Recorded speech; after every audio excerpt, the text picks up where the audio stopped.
Please find the ingredients and the full recipe down below in the description. Hey friends, welcome back to the kitchen. In this video, we are going to make one of my favorite summer dips. It is a roasted corn guacamole dip. These are all the ingredients that you're going to need, and don't forget the bowl. You want that bowl large enough to hold all those ingredients with room beside so you can mix all that yummy goodness together. So what I want to do is get all these things cut up. I'm going to wait on the avocados because they oxidize. I'm going to do those last and probably put the lime on there. I had this little bit of onion left, so I'm going to use that. I like to use everything up. I don't throw away little bits because I know eventually the next day I'm going to be using them.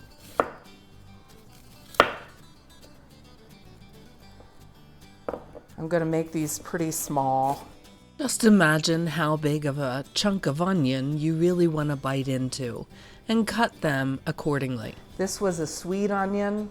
I tend to use purple for looks, but if I have a sweet onion, I like to add that flavor to this dip.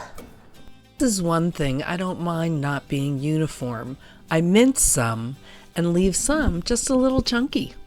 Some kitchen gadgets I really love, and these shovels or scoops are fabulous for getting all of the pieces up and into your bowl. I like having this close by just to put all my compostables in there. When I do get a bad tomato, I'm going to cut into it until you don't see any of the discoloration anymore, and this is probably going to be plenty.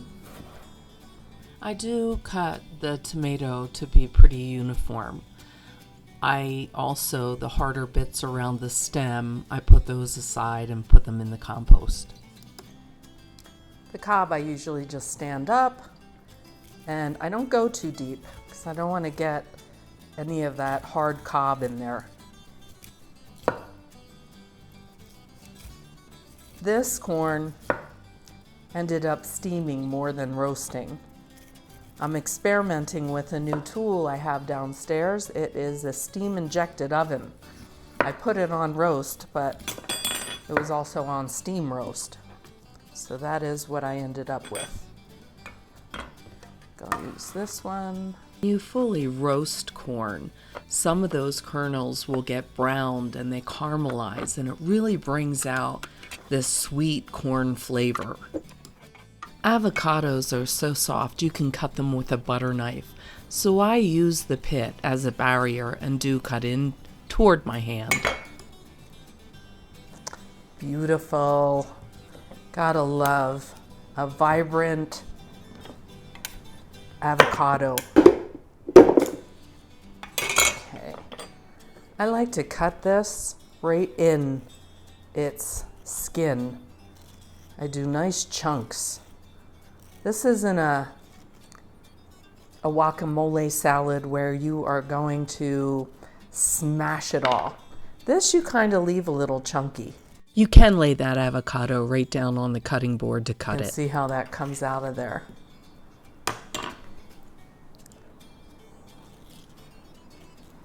I don't press all the way down and in there hard because I want to make sure I don't stab myself in the hand. And then just scoop it all out. When choosing your avocados, if you're not going to use them right away, make sure you pick fairly firm ones. And you want that little stem to still be attached at the top. Leave your avocados, your firm avocados, out on the counter. And as they start to soften, just even a little bit, make sure you put them in the refrigerator before you use them, so they'll stay a little bit fresher. When I juice a lime, I've been told that this is a good idea to squish it all and break all those cells in there ahead of time. And I seem to get more juice out, so I have continued to do it. Fresh. I really love this little wooden tool. It's one of my favorite go-to juicers. I think it's the way I get to maneuver that through my hand. I'm putting that lime right over top of the avocados. When avocados oxidize, they just don't look very appealing. This is a little cayenne. Need just a little bit of hot sauce, not a whole lot. Give it a taste and adjust the ingredients accordingly. About a half a teaspoon of garlic powder. I tend to go by taste and I don't use measuring spoons. And I'm going to say a half a teaspoon of salt. I'm using French Atlantic sea salt. You use your favorite. It could be seasoned.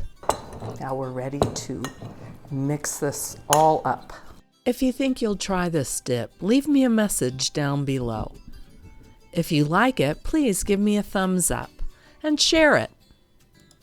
So again, we have onion, tomato, roasted or steamed corn, and then the avocado. And you can see I'm not going to squish it.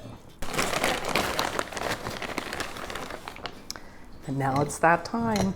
One of my guests has agreed to help me taste test. Does it need anything else? A little more salt, a little more lime before I taste it. That's perfect. Needs a little more.